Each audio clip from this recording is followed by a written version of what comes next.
미국 국채 시장은 세계에서 가장 크고 가장 유동적인 시장입니다. 국채 시장은 미국 정부가 국채를 발행하여 자금을 조달하는 데 사용되고요. 페드는 국채를 사서 시중에 유동성을 공급하거나 보유 국채를 시중에 매각하여 유동성을 흡수하죠. 그만큼 페드의 통화정책 시행에서 국채 시장은 중심 역할을 하는데요. 따라서 미국 국채는 미국 국내 민간 부문과 국제시장 모두의 주요 벤치마크 역할을 하고 있습니다. 그렇기 때문에 미 국채시장의 유동성 변화는 글로벌 금융시장에 영향을 주고 있습니다. 그런데 미 국채시장의 유동성에 문제가 생기고 있습니다. 최근 미 국채시장의 유동성이 여러가지 요인으로 감소하고 있습니다. 특히 코로나 팬데믹이 시작된 2020년 3월 어려움을 겪었고요. 최근에는 긴축 통화정책과 인플레이션으로 유동성이 불안했습니다. 연준이 금리를 인상한 2022년 3월에도 유동성 경색이 왔고 SVB 사태가 났을 때도 그랬습니다. 그리고 최근에는 금리 인하가 지연되면서 국채 투자 매력이 감소돼서 수요가 부진해졌죠. 게다가 중국은 미 국채를 집중적으로 매각하고 있잖아요.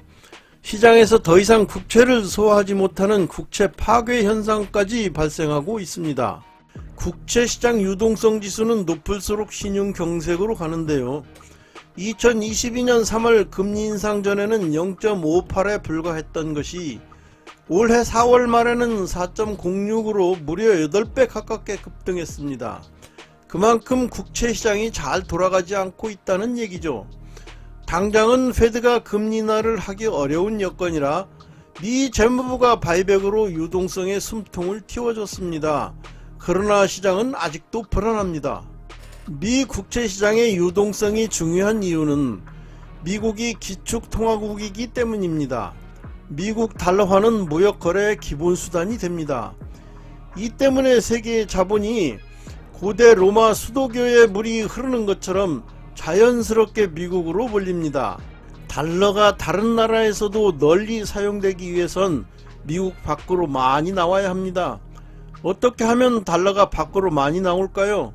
그것은 미국이 수출을 많이 해서 돈을 벌어들이기보다 수입을 많이 해 다른 나라의 상품들을 많이 소비해주면 됩니다.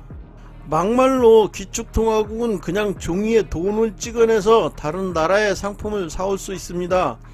어떻게 보면 남이 만든 상품을 거의 공짜로 얼마든지 가져올 수 있으니 이는 기축통화국의 특권일 수도 있죠.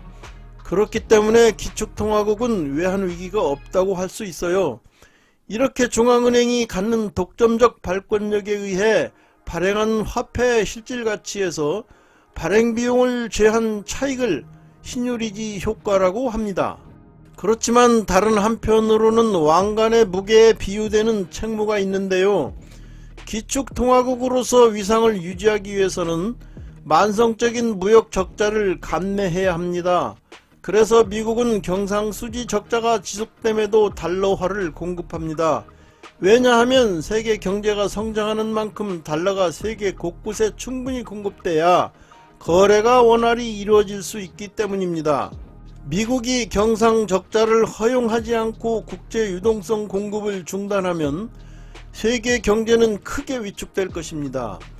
그렇다고 달러가 과잉 공급되면 달러화 가치가 하락해 신뢰도가 저하돼서 기축통화로서의 지위를 잃을 수도 있습니다. 그래서 달러화 가치를 안정적으로 유지하는 것이 매우 중요하죠. 그러다 보니 미국은 국제 유동성을 유지하기 위해 달러를 발행해서 세계에 유통해야 되고 결국 국제수지 적자를 지속해야 되는 트리핀의 딜레마에 빠지게 된 것입니다. 어찌 보면 트리핀의 딜레마는 기축통화국이 갖고 있는 숙명적인 굴레라고 할 수 있겠습니다. 그러면 달러화가 기축통화를 유지하게 된 결정적 배경을 살펴볼까요? 1973년 욤키프르 전쟁으로 제1차 오일 쇼크가 일어났습니다. 세상은 지옥의 문을 열었고 물가는 오르는데 경기는 침체되는 스태그플레이션이 일어났습니다. 1975년 미국은 사우디와 사우디의 정유시설 보호와 군사 지원을 약속하는 대신 원유 대금을 달러로만 결제하도록 한다는 협정을 맺었어요. 이른바 페트로달러 시대가 열린 것이죠. 이는 1971년 닉슨의 금태환 포기로 기축통화로서의 지위상실 위기에 처했던 달러화가 기축통화로 자리잡는 결정적 계기가 됐어요. 미국은 안정적인 중동산 원유 수입을 위해 호르무즈 해협에 항공모함 2척을 상시 배치했는데요. 이를 위해 매년 3천억에서 5천억 달러의 국방비를 썼습니다. 그리고 원유 공급을 지렛대로 수에즈운하, 파나마운하, 걸프만, 말라카 해협, 남중국 해협 등 주요 해상 분류 루트를 군사력을 통해 지켜주었는데요. 그 대신 중동과 동북아의 중국, 일본, 한국은 미국의 국채를 사들여 그 부담을 분담하도록 했습니다. 이렇게 다양한 형태의 연결고리 정책으로 기축통화 달러의 가치를 유지해 왔어요. 바꿔 말하면 걸프만을 중심으로 한 미국의 에너지 기지는 신자유주의와 함께 일본, 한국, 중국으로 이어지는 상품 제조업 기지로 연결해 미국의 글로벌 패권을 유지하는 2대 기둥이 된 것이지요. 일본과 한국, 중국은 순차적으로 제조업 생산기지 역할을 하면서 미국이 구축한 기축통화와 에너지 제조업기지 체제의 수혜자가 됐습니다. 중국과 일본이 2000년대 초반부터 기하급수적으로 미 국채를 사기 시작했어요. 덕분에 미국은 국채를 팔아 만성적 경상적자를 메꿨습니다. 그렇게 세상은 미국 중심으로 돌아갔는데요. 2008년 서브프라임 사태로 인한 글로벌 금융위기를 겪으면서 중국은 미국이 주도하는 국제 경제 질서에 의심을 품기 시작했죠. 에너지 쟁토가 있는 곳에 전쟁은 지척입니다. 글로벌 금융위기 이후 미국에는 저금리로 많은 기업들이 셰일오일 가스 채굴에 뛰어들었고 2011년부터 생산이 본궤도에 올랐습니다.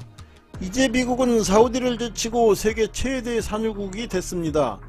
에너지 패권을 거머쥔 미국은 중동에서 철군하고 항공모함도 철수했습니다. 미국이 중동의 경찰 역할을 포기하면서 그 전력 공백의 틈을 러시아와 중국이 파고들었습니다. 결국 시진핑이 집권하면서 1대1로와 중국몽을 내세우며 미국에 도전했는데요. 미국의 트럼프 또한 이를 두고만 볼 수는 없었죠. 중국산 상품에 높은 관세를 때리면서 무역전쟁을 시작했습니다. 이후 미국과 중국의 싸움은 기술전쟁, 금융전쟁으로 확전되어 가고 있습니다. 미국도 기축통화국으로서 안고 있는 필연적인 고민이 있습니다. 그것은 1980년 초부터 시작해 이제는 미국 경제의 고질병이 된 쌍둥이 적자 때문인데요. 바로 무역적자와 재정적자입니다. 무역적자가 확대되면 이를 메꾸기 위해 국채를 발행해야 합니다. 그 결과 재정적자와 국가 채무가 늘어납니다. 그러면 국채 금리가 상승하고 궁극적으로는 경기가 침체됩니다. 거칠어지는 미중 전쟁에서 중국은 이 점을 노리고 미 국채를 팔고 있습니다. 이에 대해서는 곧이어 다음 시간에 자세히 살펴보겠습니다. 이상 불태환의 기축통화국이 안고 있는 트리핀의 딜레마와 숙명적인 국채시장의 굴레에 대해 알아봤습니다. 내용이 마음에 드셨다면 구독과 좋아요 그리고 알람을 꼭 눌러주세요. 다음엔 더욱 좋은 자료로 돌아오겠습니다. 감사합니다.